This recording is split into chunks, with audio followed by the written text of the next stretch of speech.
Good morning. It's James. I do hope and pray this message finds you and your loved ones peaceful, thriving, and well. Thank you for your time. Thank you for your energy. I'm deeply grateful to have the honor and the blessing of laying eyes on you today. And this morning's message is going to ask a lot of us. It's a lot for me to share with you. And I think you're going to say, oh my God, that was a lot to take in. We're going to talk today about self-love and how, according to research, more and more of us are struggling with the practice, the application of loving ourselves very well. It's interesting, in the research, they found out there's two major reasons why we suffer more and more these days. One of them is just the pace of life and our feeble attempt to try to keep up with it. One of the most beautiful things that I found a number of years ago, even before, way before social media and all these other things, is that one of my spiritual teachers, when I was spending time in Kathmandu, Nepal, and the Himalayan monasteries, I was talking about just the busyness of life. At that time, 40 years ago, I look back and go, oh my gosh, was I really even busy? Anyway, he said to me, I'm just going to go ahead and let you know ahead of time, you won't get it all done. You're not going to get it all done. And I was like, oh, wow, exhale, primal exhale. So I'm going to share with you and myself, we're not going to get it all done. But more importantly, it was talking about the fact that just the way life is moving these days, we spend a lot of time in future fear. We go back into past regret, and we have a hard time being present. We have a hard time witnessing ourselves being wonderful and beautiful and brilliant and amazing in so many ways, but we're not here. We're not a witness for this, so our self-love suffers. And the second thing is social comparison. You've often heard, and I know I hear this more and more these days, comparison is the thief of joy.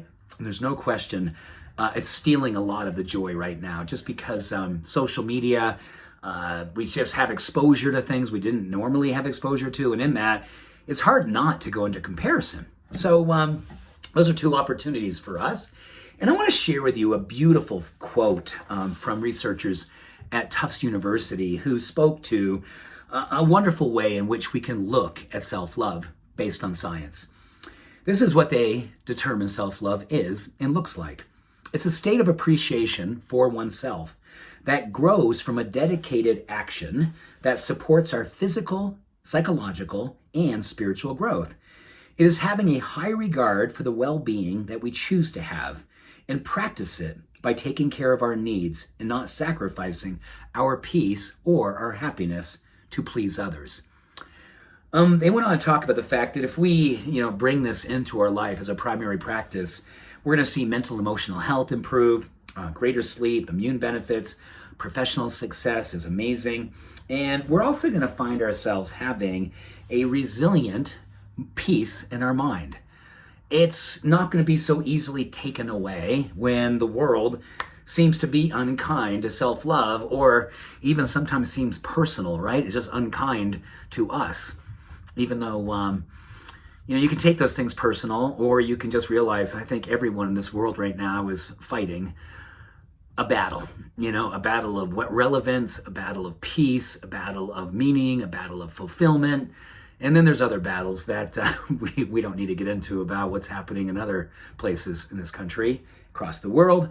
But the things that we can hopefully control in relationship to presence and comparison can be the beginning practices for us to develop a deep and abiding self-love. It has so many wonderful benefits, and I don't need to remind myself anymore. I know how good it feels to love myself. And when I'm doing it, oh my goodness, I'm so much better at loving everybody else. That's the thing I love more than anything.